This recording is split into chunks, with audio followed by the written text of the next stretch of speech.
പിണറായിനെ പോലെ ഒരു ചങ്കുവാദനാണ് തറക്കണ്ടെങ്കിൽ രണ്ട് ചങ്കുള്ള ഒരാളാണ്. അയാൾ അതുകൊണ്ട് പറയാൻ പാടില്ല. പറഞ്ഞാൽ സ്വാഭാവികമായിട്ട് ആക്രമണങ്ങൾ ഉണ്ടാവും. അത് നടന്നു.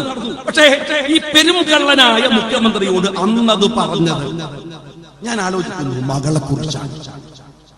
അപ്പൊ നമ്മളൊക്കെ വിചാരിച്ചു മകളാണ് ഈ മുഖ്യമന്ത്രിയുടെ ലാബലിന്റെ പിറകിൽ നിന്ന് ഈ അഴിമതിയൊക്കെ നടത്തുന്നത്.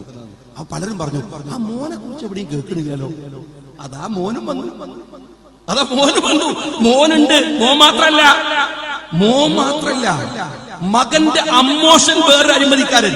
ഞാൻ ഈ തമിഴ്നാട്ടിലൊക്കെ തിരുട്ട് ഗ്രാമം എന്ന് കേട്ടിട്ടുണ്ട്. എന്നാൽ ഒരു തിരുട്ട് ഫാമിലി എന്ന് ആദ്യമായി കേൾക്കുന്നത് ഈ പിണറായി വിജയന്റെ കുടുംബാണ്. അച്ഛൻ വേറെ, അമ്മ വേറെ, മോള് വേറെ, മോൻ വേറെ, പോരാത്തതിന്റെ മോന്റെ അമ്മോഷൻ വേറെ. എന്തൊരു കക്കലാടോ! ഒരു മര്യാദ വേണ്ടേ? നിങ്ങള് മർദ്ദിതനും ചൂഷിതനും ചൂഷകർക്കുമെതിരെ എന്ന് പറയുന്ന ഒരു പ്രത്യയശാസ്ത്രത്തിൽ നിന്ന് വന്നവരാണ്.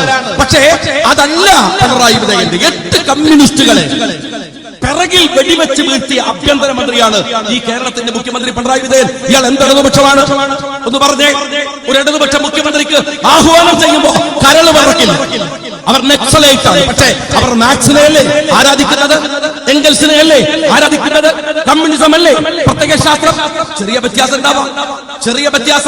ആ ചെറിയ വ്യത്യാസത്തിന്റെ പേരിൽ ആ നക്സലൈറ്റുകളെ വെടിവെച്ചു കൊല്ലാൻ ഉത്തരമിറക്കിയ പിണറായി വിജയന്റെ മനസ്സിന്റെ ഹൃദയത്തിനകത്ത് എവിടെയെങ്കിലും കമ്മ്യൂണിസത്തിന്റെ ഒരു ലാഞ്ചന ഉണ്ടാവുക? അയാൾ ലെഫ്റ്റ് ആണോ? അല്ല, അയാൾ വലതുപക്ഷമാണ്. അത് തന്നെയാണ് അയാൾ തെളിയിച്ചത്.